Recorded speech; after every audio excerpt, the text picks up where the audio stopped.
kalian mempersiapkan diri mengulang pelajaran-pelajaran yang telah lalu untuk persiapan ujian semester.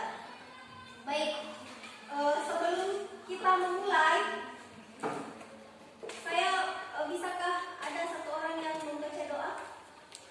Ya, silahkan. Emi, Eva. Sebelum kita mulai pelajaran kita hari ini, mari kita berdoa. Berdoa dulu.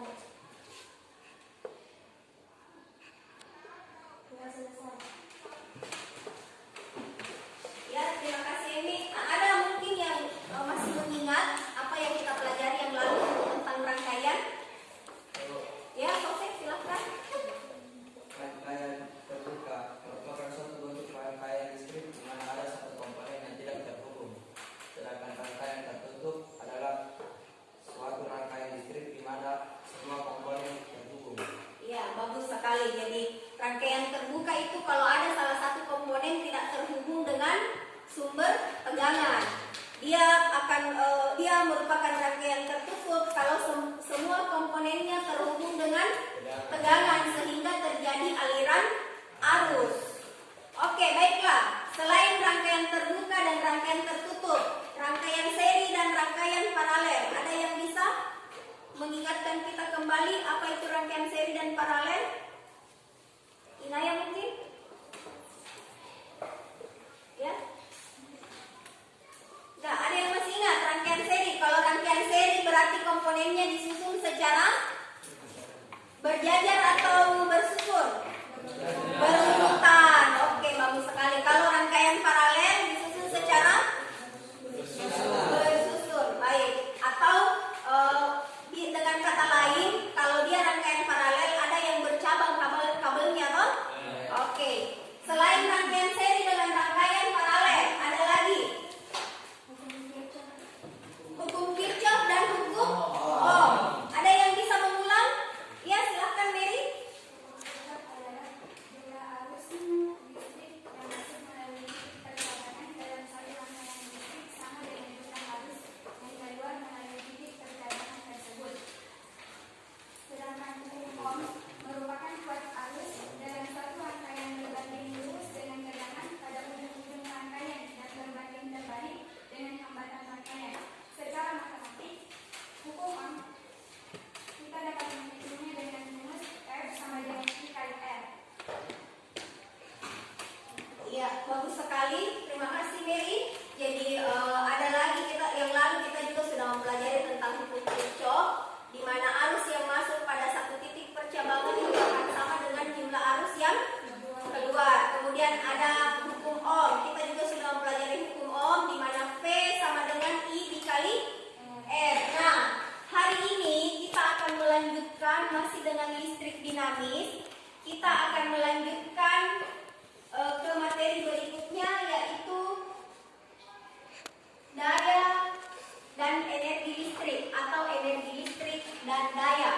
Di pelajaran yang lalu saya pernah sempat menyinggung tentang sebuah senter. Iya, masih ingat? Sebuah senter ketika dinyalakan sekian jam, balon lampunya perlahan-lahan mulai redup, kemudian akhirnya padam. Iya, masih ingat? Masih ingat? Masih ingat ya? Kenapa seperti itu? Kalau baterai bisa menyalakan lampu senter, berarti itu perubahan energi dari energi apa ke energi apa? Energi kimia?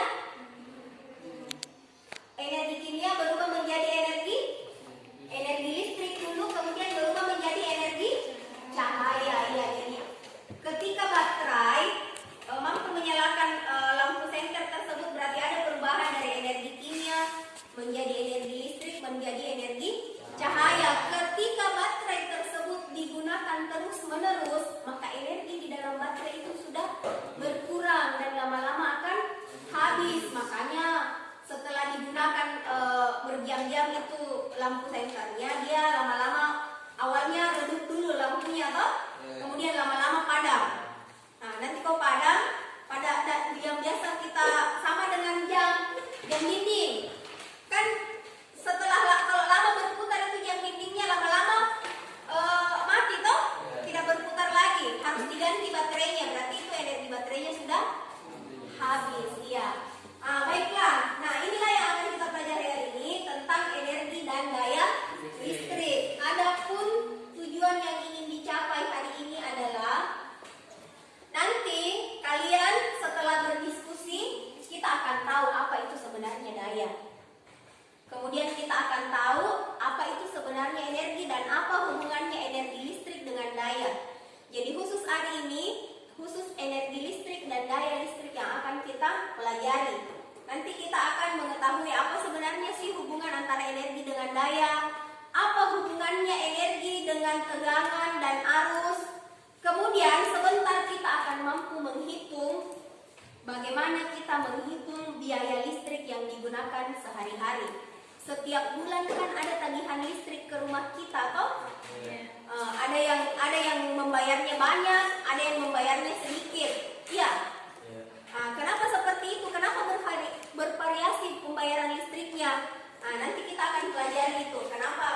Kenapa berbeda-beda orang bayar listriknya? Baiklah. Sekarang coba perhatikan gambar yang ada di atas. Lihat gambarnya. Ada gambar apa yang ada di atas? Lampu. Ada berapa lampu itu di atas? Ada berapa gambar lampu? 1, 2, 3, 4. Tapi kan yang di tengah sama ya? Oke, berarti ada 4 macam lampu ya. Apa perbedaannya itu kira-kira? Ya? Ada yang terang, ada yang... Kenapa bisa seperti itu? Di rumah kalian ada enggak hal yang seperti itu? Ada yang lampunya nyalanya terang, ada yang redup? Kalau lampu kamar mandi terang atau redup? Kalau lampu ruang tamu terang atau redup? Kalau lampu tidur? Redup. Nah, kenapa? Padahal listrik yang masuk di rumah kan sama tuh? Kenapa bisa ada? Ada yang terang, ada yang redup. Itu yang akan kita pelajari sebentar. Itu yang akan kita pelajari hubungannya dengan energi listrik dan daya listrik. Jadi energi listrik itu secara matematika dapat dituliskan, bisa dilihat di atas.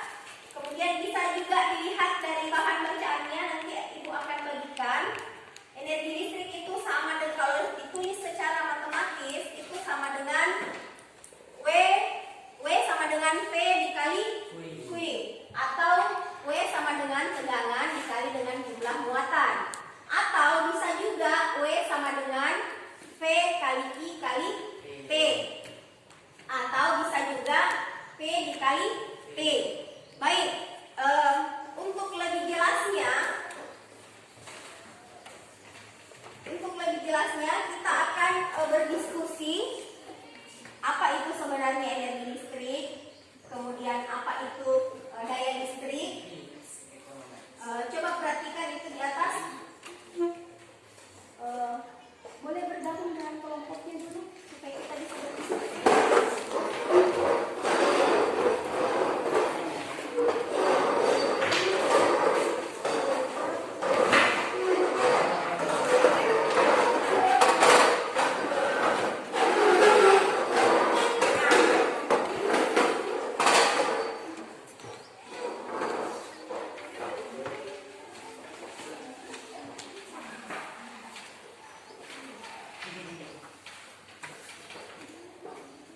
Gambar di atas itu gambar apa ya? Lampu.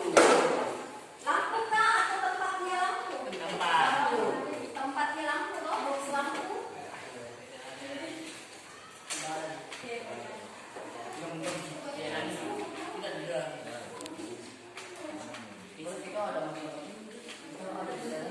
Baik, coba perhatikan box lampu. Pada boxnya lampu, dosnya lampu. Ada yang pernah lihat dosnya lampu? Pernah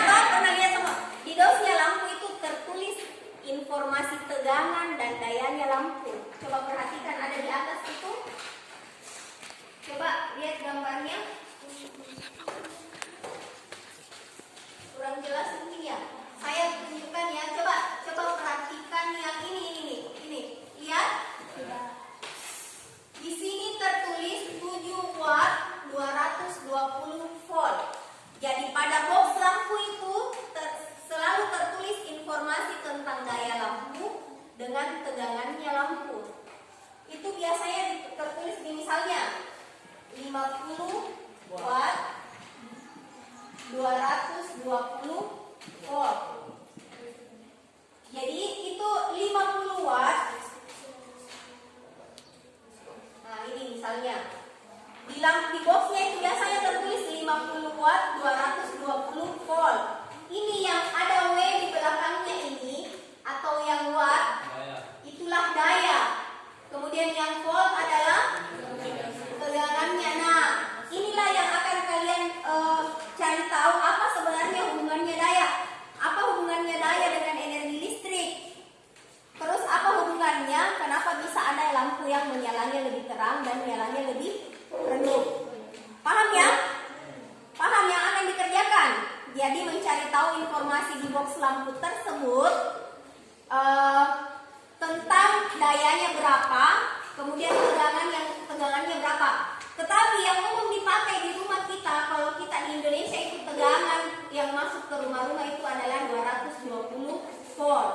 Makanya rata-rata di box lampu tertulisnya begitu, misalnya 50 watt 220 volt. Baik, sudah paham apa yang akan dilakukan? Paham ya? Jadi nanti akan dicari tahu informasi yang ada di box lampu tersebut tentang daya dan tegangannya, kemudian dihitung berapa energinya. Nanti setelah itu kita akan tahu, oh ternyata penyebabnya lampu menyala lebih terang ini, yang menyala lebih redup ternyata seperti ini.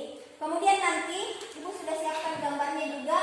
Ini gambar yang alat-alat listrik yang biasa kalian lihat di rumah toh. Kalau pulang ke rumahnya ada kulkas enggak? Terus ada lampu pastinya toh. Ada televisi, ada rice cooker. Nah, ini kita akan cari tahu juga berapa pemakaian kita dalam sebulan, akan dihitung. Kita nanti akan memperkirakan berapa pemakaian listrik di rumah dalam sebulan. Paham ya? Jadi dua kegiatannya, yang pertama mencari informasi daya di box lampu, kemudian mencari tahu berapa nanti biaya yang digunakan, biaya listrik yang digunakan di rumah kalian. Bisa dimengerti? Silahkan berdiskusi dengan temannya.